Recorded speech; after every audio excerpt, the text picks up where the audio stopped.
Hey everybody, it's Tara here from Healing Adventures, and I want to say thank you for coming. I am so excited for today's interview. And actually, for those of you who, if this is your first time, my name is Tara. I am a hypnotherapist, I'm an intuitive coach. I'm a Reiki healer, energy healer. There's a lot of things that I do, but with this channel, one of the things I love to do is to bring on really special people to talk about very interesting topics, because really what we are about, we are here to inspire, motivate, and activate your truth, your passion, and your mission on this planet. So today I am super excited because I am speaking with the beautiful Claire Pitchell, who is actually one of my former students from many years ago when I used to teach erotic movement classes many moons ago.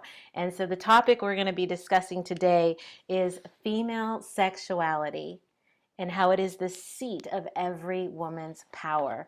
And so some of the things we're going to discuss is how does one actually access her power, and how is it that it can be accessed through sexuality. So that's one thing we're going to be talking about. We're also going to talk about the difference between acting sexy versus being sexy and how that impacts your world. Also, masculine versus feminine, and how does this affect you in your everyday world? We're also going to be talking about your inner connection, and when you find your inner connection and you can experience your inner connection, how that really can expand and just what's the word?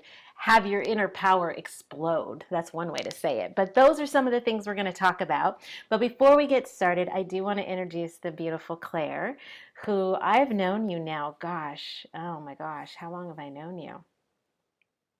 Probably 14 years. Oh my gosh, that's crazy. Yeah, 14 years. It's been a 13 long, or 14. Yeah. yeah, it's been a long time.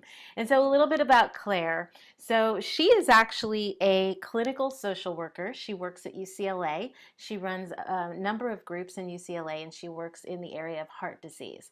But a little bit about her background and what we're going to be talking about is she actually is the author of this amazing book called A Pole Story. She also has a blog that she was doing, and Claire started what actually you started pole dancing back in 2006 in my You. class. Yeah. Yeah, oh my gosh. And so from there, she actually began to start teaching classes with, or actually taking classes at S Factor, Evolve Dance Studio, and Rock and Angel Studio. She then got certified to be a trainer, to be a pole dance instructor. She then went on to write her thesis, which is amazing. I love it. She completed her MA in somatic psychology at Santa Barbara. And her topic was the embodiment of female sexuality through erotic dance. So she has written a number of articles. She has spoken at various pole dancing conventions. She's been featured in various magazines. There's a lot that she has gone on to do in this industry. And we really want to talk about, and when I say industry, I want to talk about it not from the industry of like a stripper industry, but more as the area of this whole pole dancing craze that started actually way back when and has really become a form of fitness. It has become a form of expression, and it has become a form of women being able to really find their true selves, their inner selves, and has been very empowering. So I wanted to bring Claire on today, and we were going to talk a little bit about this because I'm so excited. It's like my favorite topic. Me too. So thank you so much for being here and Thank you for having welcome. me. Thank you. Yeah, I'm so honored. I get I am. excited because I think, wow, you're like one of my students. And you took, Hmm. and so it was funny because back when, and for those of you who don't know, I had a business several years ago, a coaching business called Simply Seductress, where I taught movement classes for women. And I had various workshops. And one of the things I used to say, if only one person took what I have to offer and just ran with it, then I felt I'd done my job. And I feel like you were that person. Thank Oh you. my God. I was like, holy hell, that's amazing. I mean, a lot of students got so much out of it, but I've just watched you completely go from who you were before. And I would love for you to share, like, really your journey. Like, I remember the day you walked in and you're just this sweet, quiet, little person Claire, and you're just quiet, and then all of a sudden this ravishing like "Rear" came out. It was amazing. So yeah, so I'm going to hand it over to you. Welcome. Thank And yeah, you. and share a little bit just about your background and really what sparked your whole idea to even enter this realm of exploration for yourself.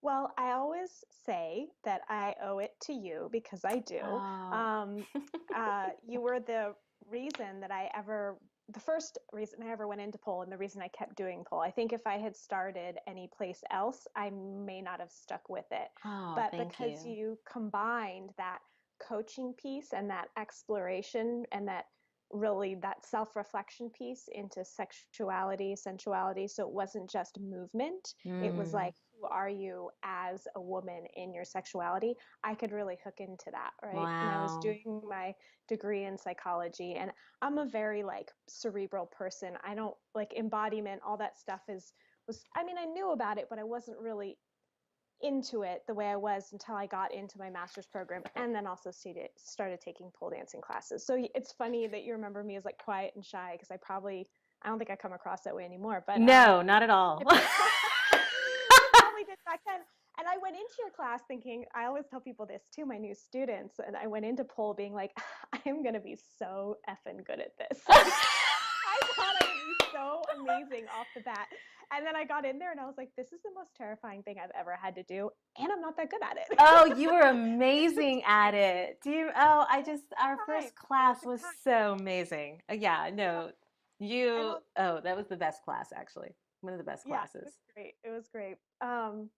So I think when I came into your class and all of a sudden, I came in with all these prejudices around my own sexuality, around what it Hmm. meant to be a woman and be sexual and be sensual. And I didn't even know I had them because Hmm. I think they were really the common sense of our culture, about Yes, being and I'm not sure this is still true, but actually, yeah, I'm afraid, 10 or 15 years later, it is I still think true. so. Being a good girl versus being a bad girl, Yep, what it means to own your sexuality, yep.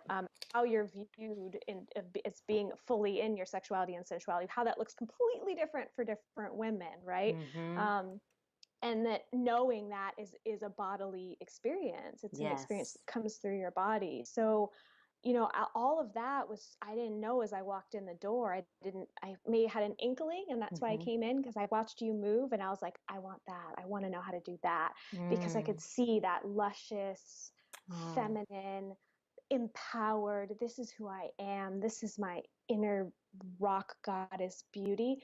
And Mm. I was like, I want to feel that way, I want to know what that's like. Yeah. So that was the hook kind of for me. And then because you nurtured it in your classes, focused on nurturing that whole body, whole feminine, not just like you're going to learn this move, but you're Right. going to learn this move, and what is it to you, how is it to move like this. Right. Right. Oh, that's amazing. Oh, thank you. Well, you totally took it and just rocked it. I remember even when we went shopping. Do you remember when we went shopping and we Yes. got the You got costumes? that red dress that I was like, this is gonna look terrible on me. And then I put it on and I was like, ooh. Yeah. And you got your shoes.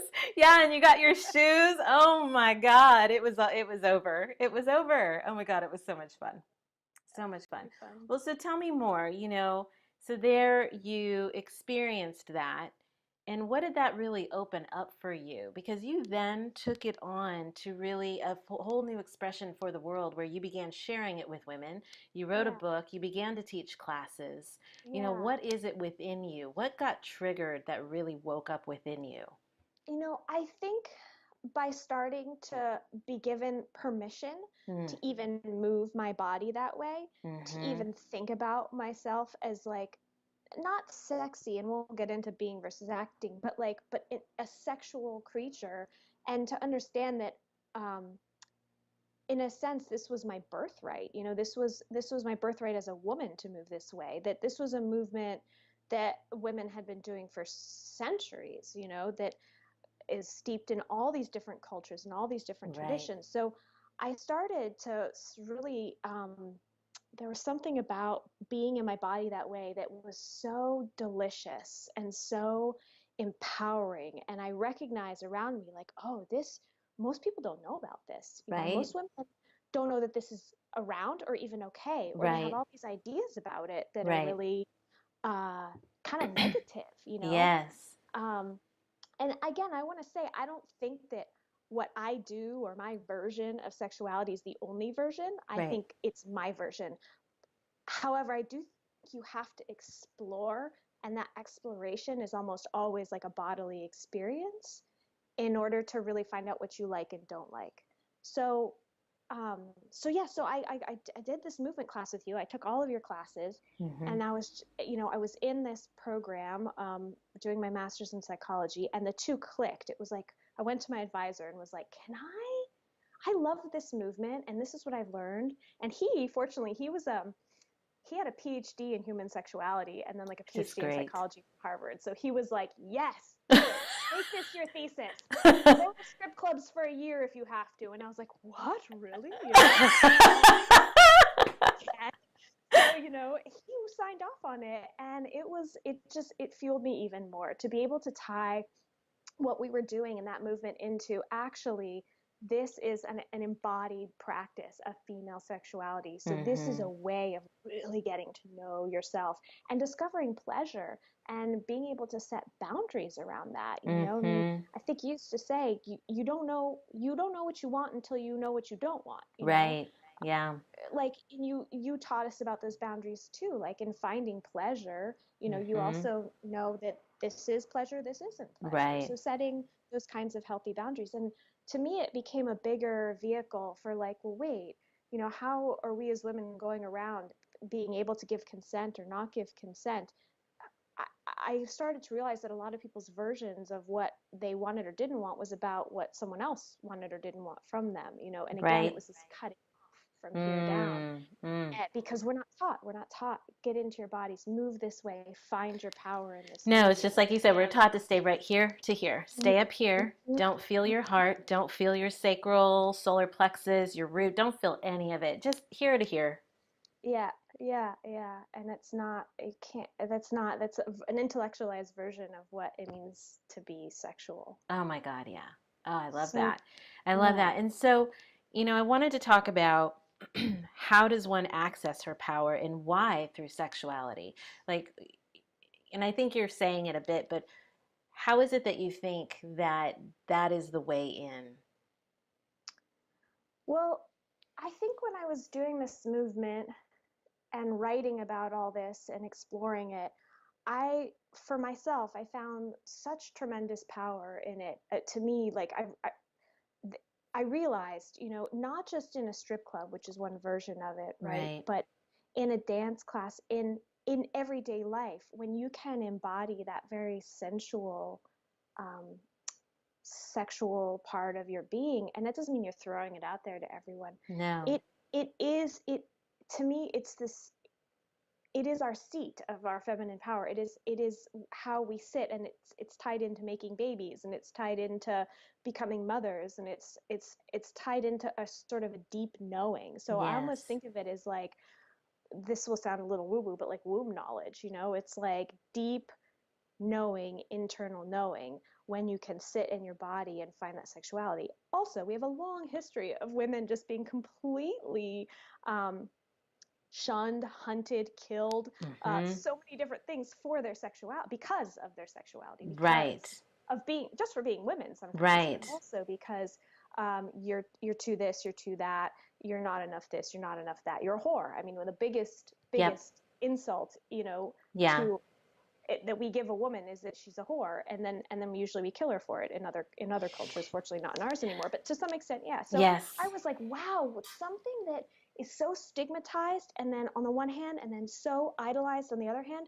that has a lot of power. Yeah. So how do we come into that? Like, how do we harness that? And you taught me this as well in a way that's healthy, right? Like, that comes from a seat, because you of healthy knowledge, a healthy perspective. You talked a lot too about wielding that sexuality as an abusive power, because it can Hmm. be done that way, Yeah, as a absolutely. power to manipulate other people, as a Absolutely. power to, right? So that has that, we can use it for that. But then Yes. how do you use it in a different way, where you're really giving back to the world, Right. and giving to yourself? And that Yes. was something we worked on in your class. So that Yeah. sparked a lot of that too. Yeah, and oh gosh, as you talk, so much is coming up because you talk about, being the whore, being hunted. And basically what it comes down to is because there is so much power in that sensuality. There's Mm-hmm. so much power in that sensuality. So much power that it can mesmerize people. So much power that people can experience being manipulated by it.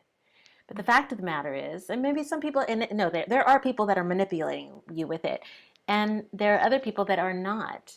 But I think the fear comes from when somebody is so drawn and mesmerized into it. It's like, oh my God, she's entrapping me, kill her! you know? And it's like, no, she's just being what she's being, and it is this essence. You know, I want to talk about, sexuality versus sensuality. It is this deep, innate, sensual fire that awakens within somebody. And when a woman really feels that, and like to your point, what you were saying, when you feel it for yourself, that's where the true power is. It's Yes. when you experience your power for you, not to be given to somebody else, but for you, and only to be given to somebody who you want to give it to, not because you think you have to give it. And I think that's where it comes into this acting versus being. And Mm-hmm. our culture, like you said, just forces it down your throat on how to act sexy, Mm-hmm. because then that's where we get to be objectified, and then we are being used by whatever sex wants to objectify us. Then we're being used in that way. So here, go be this, and then you're going to entertain us in this way. And I feel like even that conversation gets so muddled and so dark and so deep and so twisted. And it is that, like, everywhere we are shown how to act sexy, we're shown how to dress sexy, but then that's all well and fine, which is actually not. But it then goes to teach young girls the wrong idea about their power. It teaches them how to misuse their power, and it takes them so far away from what their true power is. Yeah, so talk to me a little bit more. Talk to all of us about your understanding and your version of that difference between acting versus being, because It's just you spoke about it so beautifully in your book. yeah, it's just what you said. It's disempowering to be told to act sexy, to put on these different like layers and signs and symbols of acting sexy. It's almost it's empty, right? It's a Mm-hmm. show. You're putting on a show, and you're disconnected from yourself usually when you're acting towards any, except for professional actors, obviously. But when you're Right. acting at anything, you're playing at it, kind of. Yeah.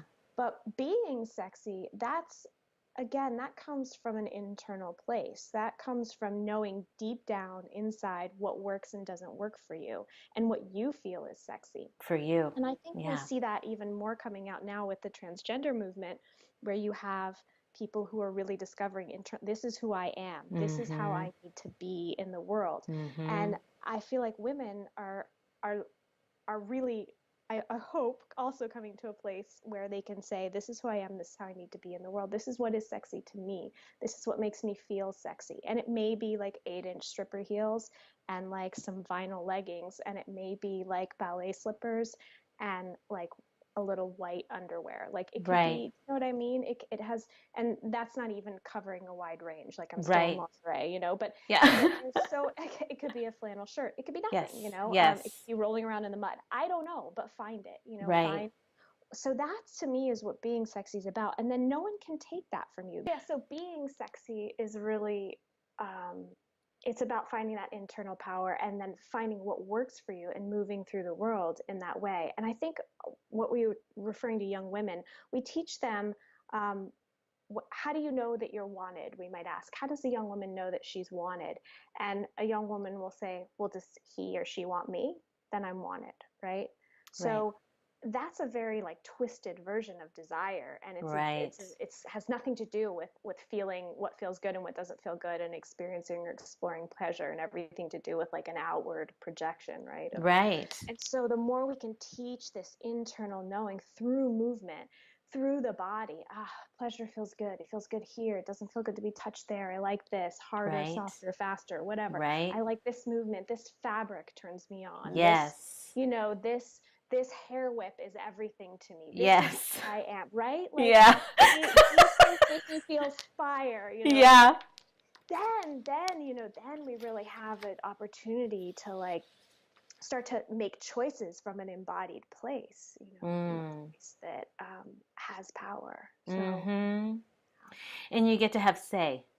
yeah, yeah, Because when you're acting sexy, because you've been taught to act sexy, yeah. there's no relationship to it. It's No, almost like you're just a little robot. yeah, And then you are seeking for this instant gratification out here, which it really, that really is designed to pull you out of your body, to have you not be connected, to have you be dependent on another, to have you feel bad about yourself, to have you compare yourself to others, and then you completely have no idea who you are. mm-hmm. Completely. Whereas if you do that internal exploration, then you're like, oh, this is what works for me. Yeah, like I This is just who I got this message of what if you teach women when women enter puberty, when they have their period, 12 years old, 11 years old, 10 years old, what would it be like to have women understand and learn their sensuality at that age, and understanding the power of it's yours. am. It's nobody else's but yours. Mm-hmm. And when you feel that and when you own that, it's yours. It's yours. And you don't And have to be.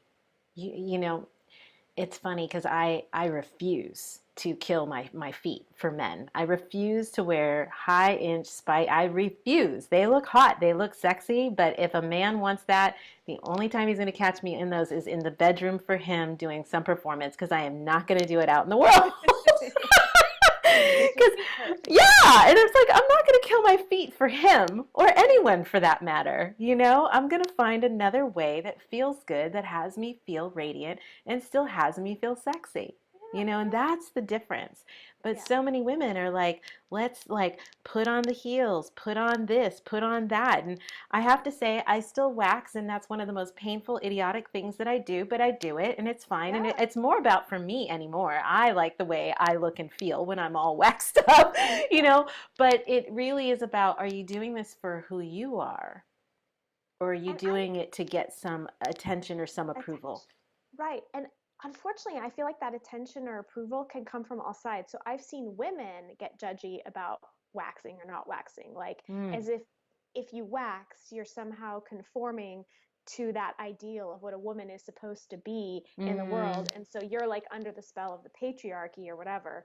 And I'm like, can I just decide how I like my vagina to feel? Like, Yeah. am I supposed to?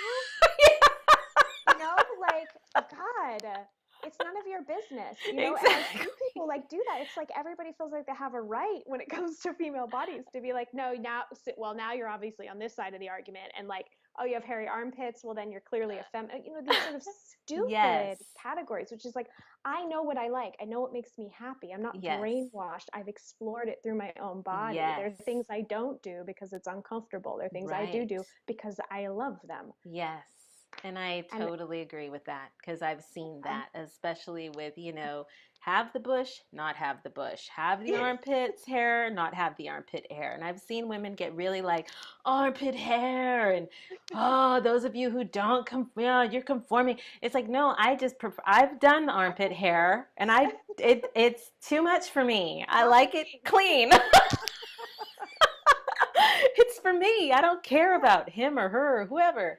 But yeah, no, that's interesting. So, And okay. Oh, there's go ahead. also a stigma around, I think, pleasing a man that I think, especially in this culture, and I get it right now, I'm like very sensitive to our political culture and the idea that you should, you know, men are bow down to a man or to please a man becomes something very negative and toxic. However, I think again that comes down to being able to explore your own pleasures and desires, to know Yes. what pleases you and what doesn't, Yes. Well, I like love that all of like these doing. topics are actually coming out, because in order Yeah. for us to even get to that, they have to come out, because there's been so much suppressed. Yes. The Me Too movement, all the movements, there's so much suppression. So we have to bring it up and out. But Yeah. then where I want people to also see too is that, okay, so you bring it out, but now you have to put the mirror in front of you and you have to do the work. Because the only way that you're going to heal from whatever you've been suppressing is for now you to look in the mirror and say, okay, who am I? Mm-hmm. who am I and what am I responsible for? Because Mhm. I can't point the finger out there because then I become the perpetrator. You're Mhm. pointing the finger at the perpetrator, now you become the perpetrator. It is Mhm. okay to get the voice out. This is my philosophy, by the way. It is not the truth, but it is my philosophy. It is okay for everybody to speak their piece. Get it out, get it off your chest, release it, and then the only way we are going to restore it for mankind is that we each do the work. Yeah. You know, we have to do the work. We have to walk the walk. We have to do that to heal that piece that has been, God, disturbingly broken for thousands of years. Yes. You know, so and that's really why I wanted to take on this interview, and I'm bringing back my workshops, which I'm really excited because I Yay. know I'm so excited. I just booked the room, so I'm like yes. So the workshop is going to be on November 17th here in Austin, so I'm very excited about that. But for me it's time, right? It's always been time, but I had to go do my own work. I had to step away and go do more work in order to bring it to this next level, because this is a big effing conversation.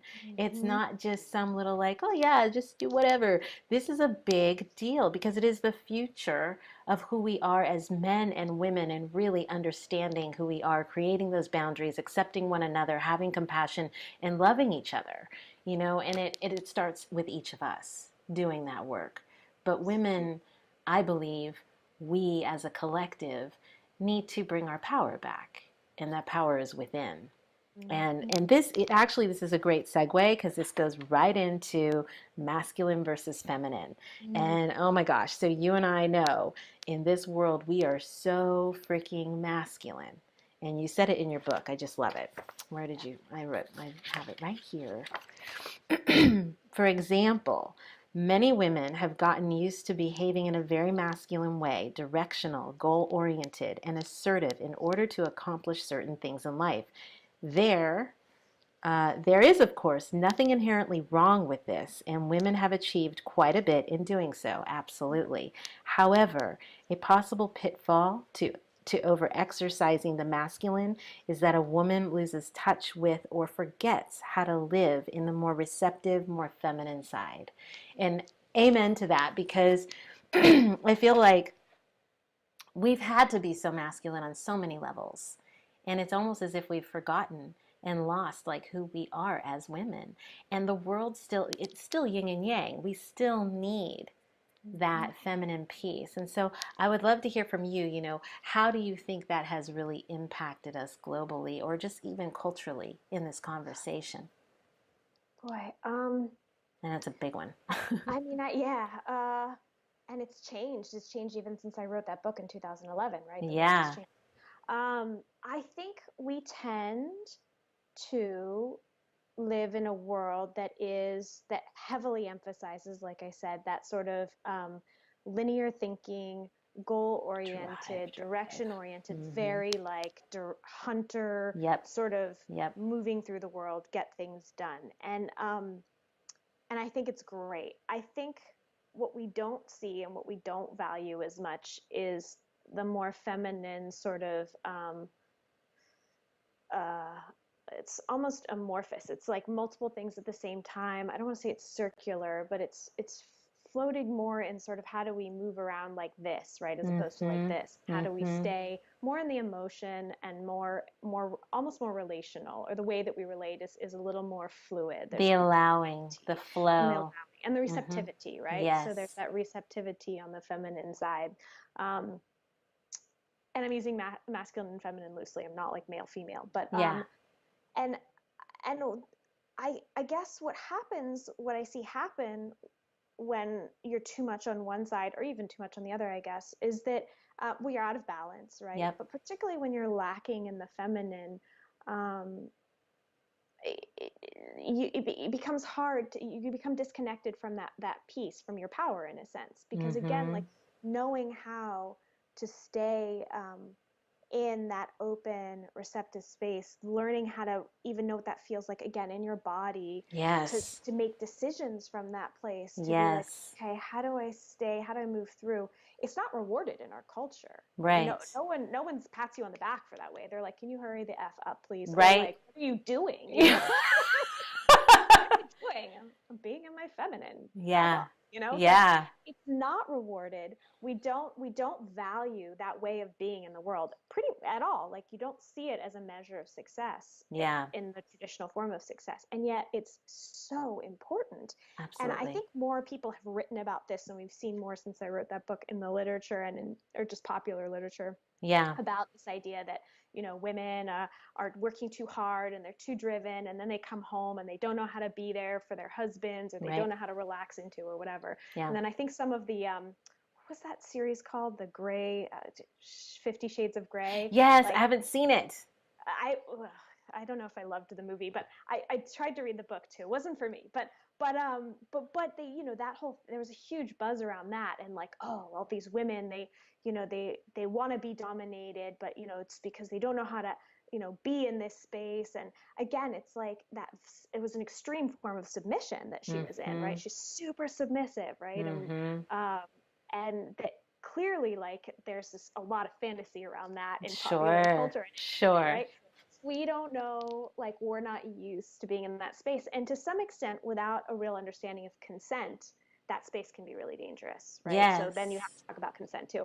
But I think that coming back to that feminine way of being, like, it's so nourishing. We need it. It's like walking it by the ocean I was and just gonna say, what would the world be without the ocean? It's like yeah, the desert and the ocean together.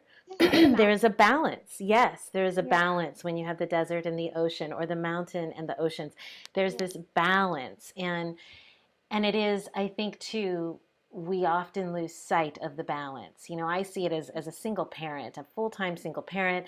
It's tough because I have to be masculine, masculine, masculine, masculine. I have to force myself to take baths, yeah, to, put lotion on a certain way just for fun, yeah, to dance, yeah, to move my body, to get yes. back into that receptive mode of receiving so that I'm Mhm. not hardened, you Mm. know? And then when I have the ability, I think as women, when we have the ability to balance that, it allows us to be so much more to the world, Yeah, you yeah, know? yeah. So, So there's a balance too, because I do think there's a lot of nourishing that it can bring, but then when you're holding that space for someone else, you have to have energy to do that. You do. yes, It's yes. you can run on adrenaline and be directional, and in the masculine, it's easy, in a way. And you'll But get sick. yeah, and you'll get sick, but you Hmm. can do it, right? Yep. But you can't be in your feminine space and be on empty. No, It's not going to work. no, no, So it no. comes back to the idea of balance. Yeah, and it's just so beautiful. And I think too, when we think about pole dancing, we think about sensual movement or erotic movement. That is a perfect access to Yes. that space. And because again, it's for you Hmm. and you alone. And I think that's what I love about what you've created for the students that you've worked with. What I was able to create is that we create this space of just camaraderie. We create this space of feminine energy. And it isn't about the performance as much as it's about the beingness and the Yeah. feeling of how you are in your body when you hear a certain song. And just like you're saying, the hair flip, and just Yeah. wherever it takes you. And Yeah. that's what I love about finding your sensuality through movement and music. And Yeah. like you said, it was a birthright. It's a God-given gift that we've been given. And if you're going to be a woman, why not explore woman all the way? Mhm. Yeah. Just Yeah. feel Absolutely. it. And that Like dance take and it. movement. You're right. It's the camaraderie too. It's doing it with other women so that you can cheer each other on and support Yes. one another and be there for one another. And that, I think, that creates a whole culture too, because you could try and do it by yourself, but there's something about the circle of women Yeah. that is so powerful. And Yes. having a teacher who's like, let me hold this space for you, and like Yes. really makes it fun and joyful, and Yes. again, nourishing. And that dance is everything. It's a Ah, release. it It's is. joyful. Yeah. It's so cool. It's so cool. Well, I want to talk about this final piece, and I want to read a little piece in your book. And I just am loving this conversation. So thank you so Me too. much. It's so Oh, much thank you. fun. Um, I love this because it really talks about getting into that inner self. And here it is. And I love how you wrote it. You said, as dancers, we know in our bodies and in our hearts and souls what this movement does for us. We know subjectively. Subjective, knowing being a more feminine way of knowing something based on intuition and a felt body sense.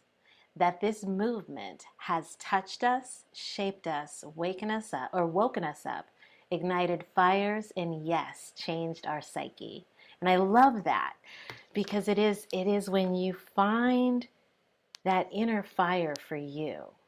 It is, I keep seeing it as like this, it's like an explosion that just kind of ripples and it's beautiful. It's like this wave that just ripples out through your body. And once it's unleashed, you're like, oh, that's amazing. Yeah, yeah. Because it's ecstasy. It's It is. your personal ecstasy. It's your eroticism. It's your essence. It's you. It's who you are. And when you find that and when you feel that, it's like nothing can take that away. No, no, no. And it's interesting too because you talk about it changing our psyches and igniting this fire. And I think people don't realize that when you change your body, you do change your psyche. When you move through, your body speaks to your mind and your mind speaks to your body. That connection is Yes. constant. And so by starting to learn to even like open up your hips or, Oh, whip yeah. your hair around or, Yes. then you are literally changing how you are in the world. You Mm-hmm. can't help but change it. Even just a posture, of learning to sit upright and Yes. stick your boobs Yes. out. And I Yes. remember learning to walk like that from you, right? Like learning to stick my boobs out and my Yeah. ass out, my skirt out, my butt out, and being like, what? I'm totally hot. And all of a sudden I was like, whoa, even when I do that right now, I'm like, I just Yeah. move into that space. And it changes how you are in the world because you can access that now. Mm-hmm. And because your mind is now going, oh, okay, what is this feeling, and Yes. I do think I know it changes your psyche. I wrote about it, but Yeah. yes, yes, it does. It totally does. And and when you talk about the movement of the body, we also release so much trapped emotion, trapped trauma, stuck energy. And then when that stuff bubbles up to the surface and comes out, it's like it cleans you out. It just cleans all that out. And it is when you find those movements and you experience yourself and like, oh, wow, wow, wow, look at yes. me. And that it's not about how you look, right? It becomes a feeling. It's Uh-huh. like, and that's the beauty of it too, because it takes out what we're talking about with that acting versus I being. was just gonna say Because the that. Yep. acting is so visual. It's Yes. like, oh, I'm gonna, how do I look in this? And Yeah. like all of a sudden, it's like, yeah, it's how I look, but it's how I feel It's how in you this. feel. How does this make me feel? Yeah. All of it, like this Yes. movement, these clothes, this skirt riding up my behind, whatever it is, Yeah. these heels, like how does it make me feel? It Yes. changes you. And finding your movement in it. It isn't Yeah, about looking out there and saying, I'm going to be like her. I'm going to be like no. her. And it's like you could look at somebody and say, I want what she's got.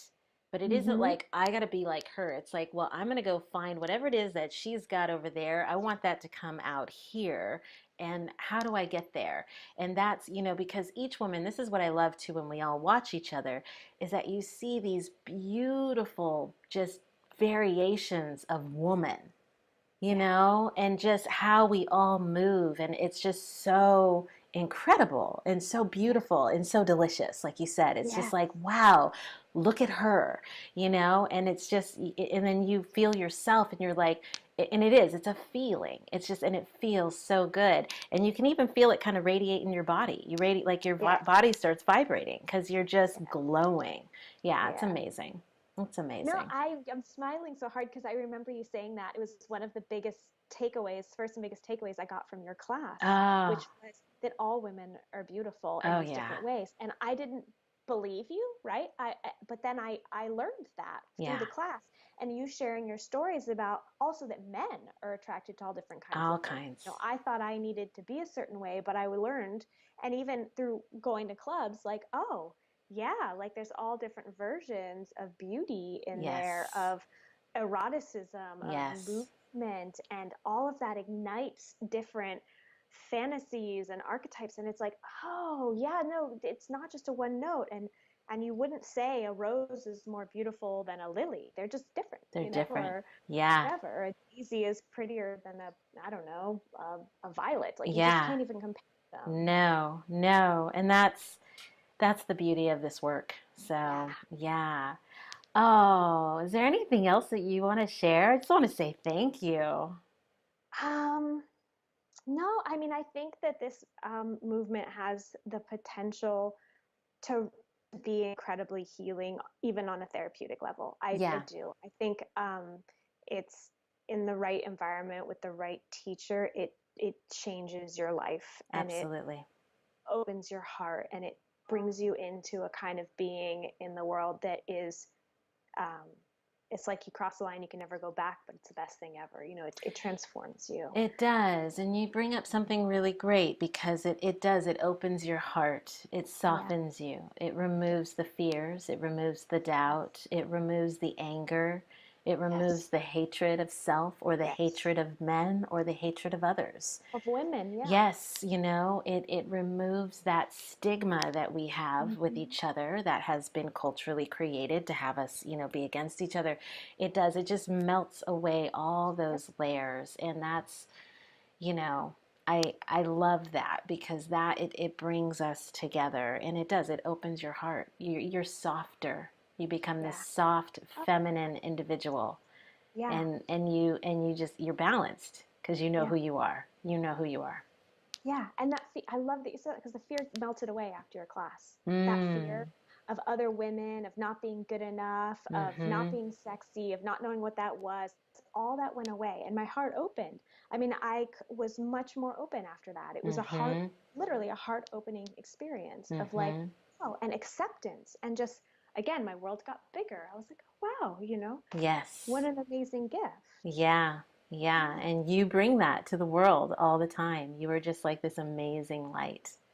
You Thank are you. amazing light. Yeah. I was complimenting you for bringing that into the Oh, well, world. thank you. But I'm just like, I just, I'm in awe. I'm just in awe because I'm just so grateful and so, I feel like, wow, you got what I hoped people would get. And so every time I see you or look at you, I'm like, you're effing amazing, Thank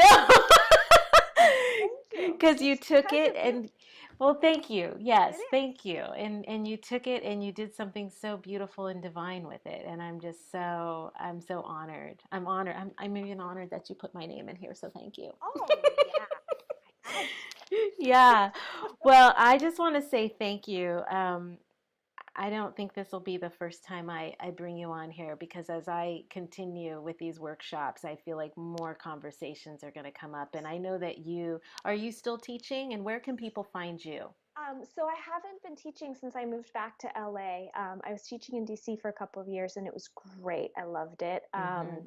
What I am working on right now is creating a class for women who have suffered from sexual assault who are looking to do it's a more therapy based class. Mm-hmm. So, and I'm going to open it up to others too. I just have a certain group who's interested in that work, but Mm-hmm. really it would be a group therapy based class. It's movement based, but it is on the therapeutic side. So it's for people who are looking to reconnect, after a trauma, and Yeah. certainly in the current culture of #Me Too and all Yes. that, I think it's timely and important that um, that people have that outlet, that Yes. of therapy is available to them. So that's Absolutely. kind of what I'm working on right now, and it'll be back up on my Pull Story website, Awesome. And so where can people find you?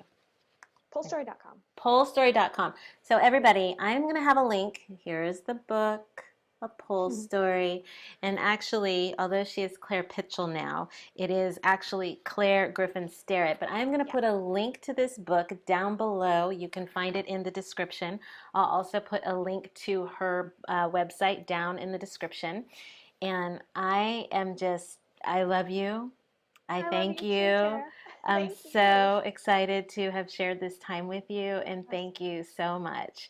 Thank And for you. those of you watching, if you liked what we talked about today, please like, share it, subscribe, And we look forward to seeing you again next time. Have a great day.